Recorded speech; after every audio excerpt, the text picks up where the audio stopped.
welcome to the Captain's Video Blog. We are Sunday, May the 1st, 2016. Fuck you!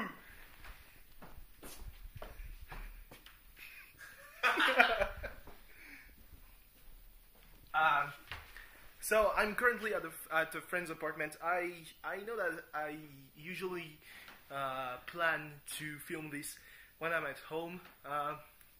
Totally fucked up. So what's the matter exactly?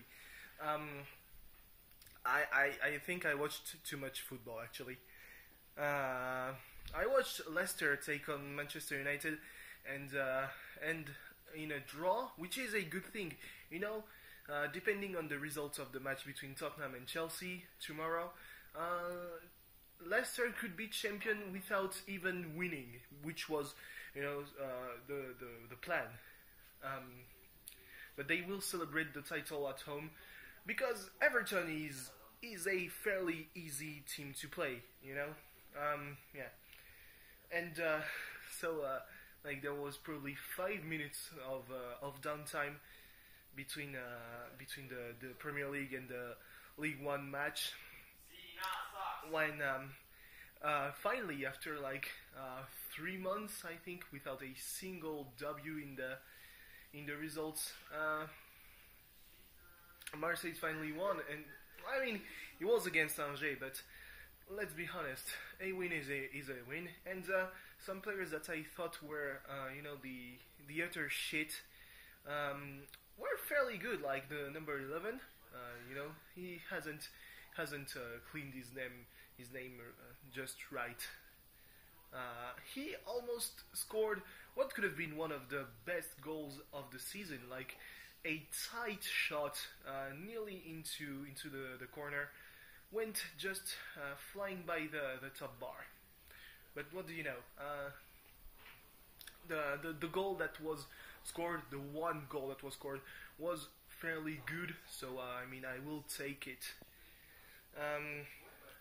I mean, it's not that they played better; they just played as a team, which is something that we've asked for from them for like months upon months upon months, and you know, to finally see them playing, you know, halfway decently is a good thing. Still, there are 2 matches, and they are mathematically saved, which is kind of a bummer. I would have loved to see them relegated, to have, you know, that kind of shock. But if that comes without getting relegated, I'm okay with it. So yeah, I originally planned on filming the video blog just after that match, but the downtime between that match and leaving home wasn't enough. Like I had to watch some episodes of anime during the match. Didn't miss a lot though. And I really like ReZero, which, you know, it is kind of a false name for that, because it shouldn't be ReZero, because zero is part of the long title, and therefore, I mean, it's a fairly good thing, fairly good anime. Nice twist at the end of the 4th episode. Yeah, it's going for still 21 more episodes, so I don't know where it's going to be. Like, the LN readers have said that so far it's a good adaptation, and the light novel series in itself is really, really good. So I'm expecting probably way too much from, I think it's Studio Pierrot, I don't know. Other things they watched included Production IG's Joker game, which is really, really good. Like, despite the fact that, yes, it showed a bad Japanese person, you know, and I mean a lot of bad Japanese people, because there was this I think commander who was corrupted to the bone, and there was the other guy who finally shot the commander, but he was at the same time a pedophile and homosexual, which is by all standards in the Japanese army in the 30s a really bad thing. But still, he was corrupted by Shanghai, a demoniac city, an evil city. Yeah, right. It's going to be episodic, I think.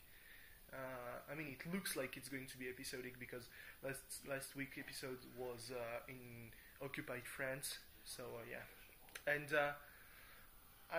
there was also Bungo Stray Dogs, which is really good. This is awesome. This is awesome. Miz is awful. Awesome, bitch. So yeah, all in all, a fairly good season, despite the fact that I'm almost watching 40 shows and I'm really enjoying like 15. I don't know. Yeah. So next, I went to the cinema, watched Civil War, the new Captain America movie. Really fucking good, I have to say. Can't say too much because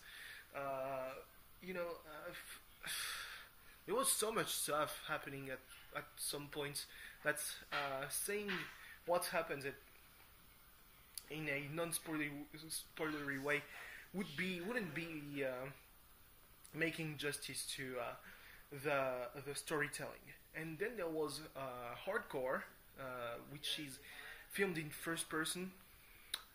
Great, like among the best action scenes I've seen in a long while. And I think that it's quintessentially Russian. Like there was so much stuff that was happening that you could only think of it in a Russian context. That you probably, if you put the setting in the US or in Western Europe, it wouldn't work. It's just in the broken society of Russia, even Moscow, that it works. So I mean, that's pretty much it. I didn't want to make a payback review right about now because it's. I mean, I only have so much time to talk about shit, and I mean, really have to make up some details about my internship in the following days, following hours, really, because it's 1 a.m. So I know. I don't know what I'm expecting from this pay-per-view. God, my hair is looking terrible. Something that I'm really self-conscious about.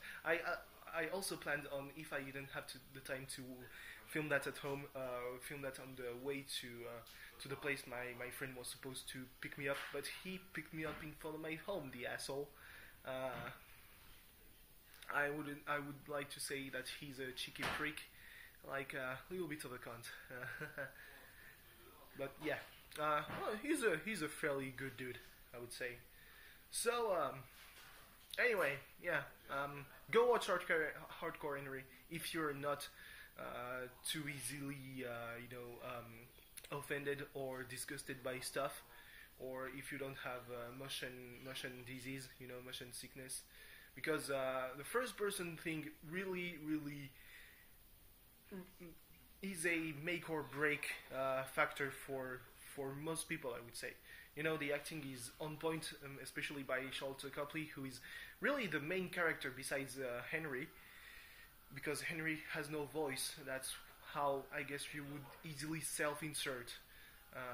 But Sholto Copley is his character. He's the way you see the outside world. Really, you're introduced to this fucked up world, and when I say fucked up, I'm not saying it lightly. Yeah, so I mean, you should really go see it if that's kind of your stuff. And if that's not really your stuff, do yourself violence and go watch it. Anyway, thanks for watching. See you tomorrow. Goodbye. That was all kinds of messed up. Didn't fix my color. That's going to be terrible. Bye.